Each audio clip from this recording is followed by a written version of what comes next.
moderné kolobežky. No tak mne to nedá, aby som si nasledujúcu tému takto nevychutnala. Musela som si to zažiť na vlastnej koži. Predstavíme vám takúto úžasnú kolobežku a mnohé iné, ktoré s kolobežkami takými zdánlivými možno nemajú ani už nič spoločné. Našim ďalším hosťom je pán Jaroslav Buc. Jarko, vítajte, dobrý deň. Spolu s ním je tu aj pekná jeho dcerka Patricia. Paťka nám ukáže, ako takéto kolobežky fungujú.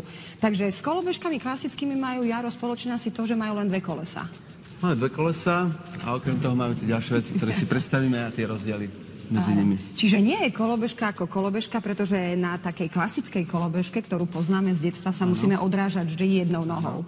Tuto som si to vyskúšala, je to naozaj fajn, len si človek sadne a už sa veze. Ako je to možné? Áno, u týchto modelov niektorých je možné sa aj odrážať, ako ste bola zvyknutá, ale okrem toho si môžete pridať plyn a môžete sa viesť.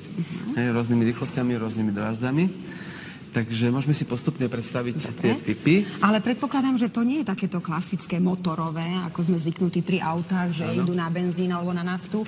Je to celkom iný zdroj tej energie, čo ich poháňa dopredu? Všetky sú elektrické, to znamená, všetky majú batérie, rôznych typov batérie a majú rôzne motory. Niektoré majú motor v kolese priamo a niektoré majú samostatný motor a reťazový prevod. Áno, a pre koho sú takéto kolobežky určené? Môže na také kolobežky jazdiť napríklad aj, nechcem povedať, že malé dieťa, ale dajme tomu také už mladší školský vek, okolo 10 rokov? Ja si myslím, že môže na tom jazdiť každé dieťa, ktoré už na tom zvládne tú jazdu. Niektoré z tých kolobežok majú dokonca také obmedzenie rýchlosti, kde si ten rodič vie obmedziť tú rýchlosť, aby ju mal nižšiu, strednú a teda aj tú najvyššiu. Čiže niekoľko prevodov? To nie sú prevody, to sú také obmedzovače rýchlosti. Áno, dobre. A na tom najvyššom to ide vlastne od najnižšej po najvyššiu rýchlosť. Dobre, Paťka už na jednej kolobežke sedí, takže ja ju poprosím, aby sa nám takisto tu trošku povozila. Ináč hneď by som si to, Paťka, s vami vymenila. Bolo to perfektné. Či ideme sa voziť na tom. Dobre, môžeme ísť prejdeme k tomu. Dobre. Toto je model kolobežky, ktorý má vzadu motor a reťazovým prevodom sa to prevádza na koleso. Má olovené batérie, to znamená...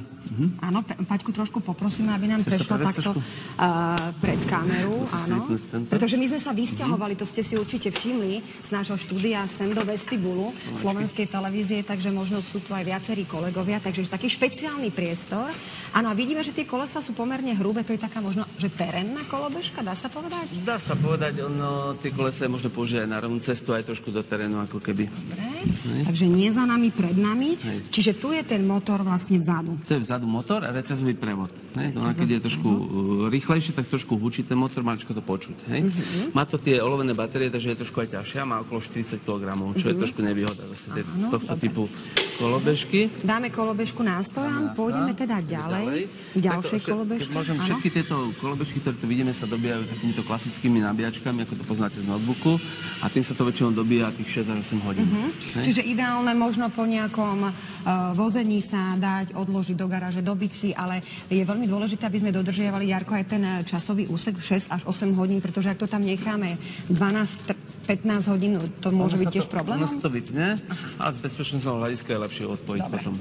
Samozrejme, tie batérie, keď sme pri nich, je tam dôležité potom hlavne v čase, keď sa nejazdí, tak je potrebné aspoň raz mesačne ich dobiť. Je to individuálne, ale na vode sa píše, že raz mesačne. To je kvôli tomu, že ona má určitý spôsob, každá z tých batérií má iný spôsob samovybíjania a nie je dobré pre tie batérie, keď sa vybijú úplne. Potom už ich nemusíme kedy oživiť. Ale predpokladám, že sú tam také tie ukazovatele dobytia batérií, čiže treba si to sledovať. Skontrolujete, nemusíte dobíjať, keď to má dosť Paťka, energie. prosím ťa, predvedieš nám aj túto. Ja som povedala, že kolobežka, toto je teda trojkolka, by som povedala. Je to také v podstate riešenie pre ľudí, ktorí teraz majú nejaký handicap a majú teraz problém s kolenami alebo s niečím, tak vlastne nepotrebujú zaťažovať tieto časti. Teraz pre starších ľudí môžu si na tom skočiť na nákup alebo takto. Čiže ak majú nejaký problém. Jarko, je dôležité aj, aby sme vedeli, akú máme hmotnosť, akú nosnosť má kolobežka? Áno. U každej tej kolobežky treba riešiť to, aká je ťažká, aby sa vám s tým dobre manipulovalo. A potom, čo uvezie, aby sme vedeli, ako to má váhové zaťaženie. U tejto kolobežky vidíme, že v prednom kolese je motor. Tento motor už je trošku lepší ako ten, ktorý sme mali predtým, pretože je v kolese. On je tichučký a odpada tam ten prevod reťazový A ten hluk vlastne je úplne tichučké a efektivita týchto motorov je veľa lepšia, lebo majú menšiu spotrebu ako tie, ktoré majú reťaz. Dobre, Jarko, my sa budeme teraz pozerať takým menším kolobežkám, na nich si viem predstaviť šantiť takých tínedžerov možno. A aké zásady platia, kde sa môžem voziť na kolobežke? Na obyčajnej cestnej komunikácii, na špeciálnom možno ceste pre cyklistov, alebo aj po chodníku, pokiaľ som samozrejme kultivovaný a zodpovedný vodič? Áno, máme tam také 3 úrovne, teda chodník, tam je pán chodec, tam je treba veľmi opozretne, lebo niektorí tí chodci alebo deti zvyknú odskočiť a aby vám neskočili do cesty, pretože vy tam musíte veľký ohľad na to dávať, nesmiete ich ani obmedzovať, ani ohrozovať. Takže opatrne dá sa aj po chodníku. Ideálna je tá cyklistická trasa, lebo tam je to na to predurčené. A potom máme ešte cestu, kde sa to riadi zákonom. Cestný zákon hovorí, že tieto elektrické kolobežky sa riadia zákonom pre elektrické bicykle. Takže tam je dôležité vyberať takú kolobežku, ktorá má prepínač, ktorý obmedzí ten výkon tej kolobežky na 250 W a rýchlosť na 25 km za hodinu. A vidíme, že sú teda pomerne skladné, Paťka, ak teda to zvládne, ja by som ju poprosila, aby nám ukázala, ako sa takto sa nosia, čiže to je úplne jednoduché. Toto je najľahšia kolobežka, váži iba 7 kg. A tá je takisto na elektriku? Áno, presne tak. Ja som si že na tejto už musíme zaberať to. Na elektriku je to z karbónových vlákien, preto taká lahučka. V tej prednej rúre má baterky a motor má v prednom kolese. Má to svetlo zabudované, má to takisto 3 rýchlosti, môže si takto Paťka nám ukazuje, že naozaj tá manipulácia s ňou je veľmi jednoduchá. Áno, a vidíme, že tá vedľa je pomerne podobná, ale trošku väčšia, aj kolesá má teda väčšie. Tak, takže ako táto lahučka mala maximálny dojazd nejakých 40 km, tak táto biela už má dojazd až 110 km. Patrí medzi také stredné, jej váha sa pohybuje okolo tých 15 až 16-17 podľa batérie. Takto jednoducho si ju, keď si vyberte z kufra auta, rozložíte. Urobiť cvak a tým pádom je tam tá poistka na mieste, dobre? Nasadíte sedadlo. Tam je výhoda, že je to taký stredný pomer medzi váhou, dojazdom a týmito vecami. Čiže my si prispôsobíme na výšku sedadlo. A vidím, že naozaj tá manipulácia je pomerne jednoduchá. Všetko funguje a môže sa teda ísť. A môžem sa s takouto kolobežkou dostať aj napríklad na nejakú inú komunikáciu, alebo ďalej od domova, alebo brať si ju na výlet, pretože sa pokojne zmestí.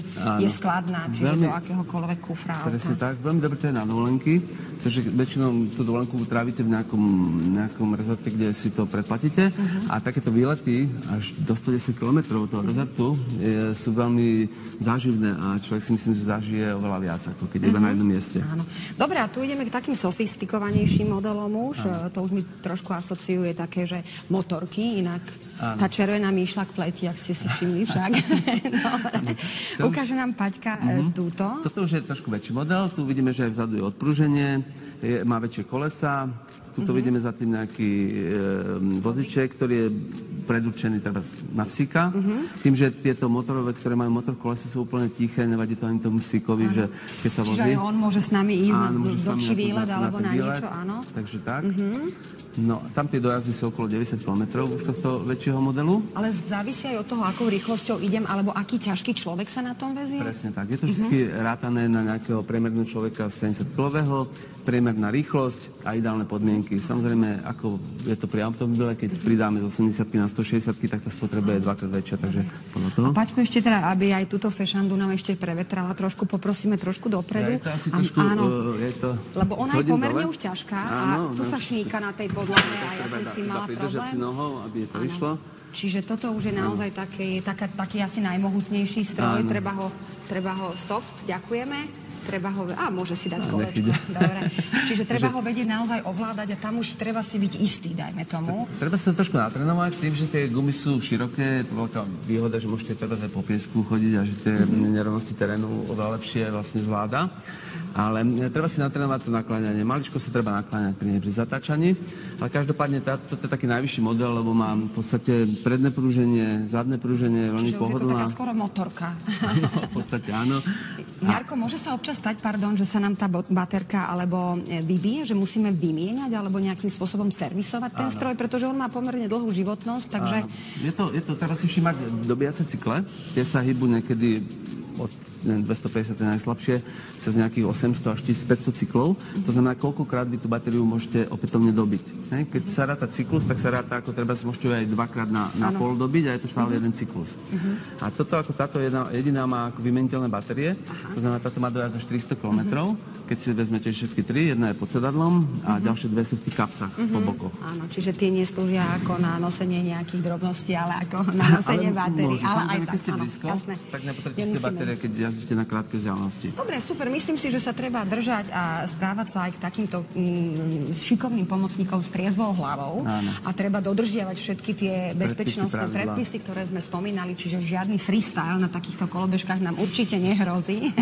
Ale freestyle hrozí napríklad takým cyklistom a to sú takisto len dve kolesa a práve o tom hovorí nasledujúca dokrutka. Jarkovi veľká vďaka. Ďakujem pekne. Dovidenia.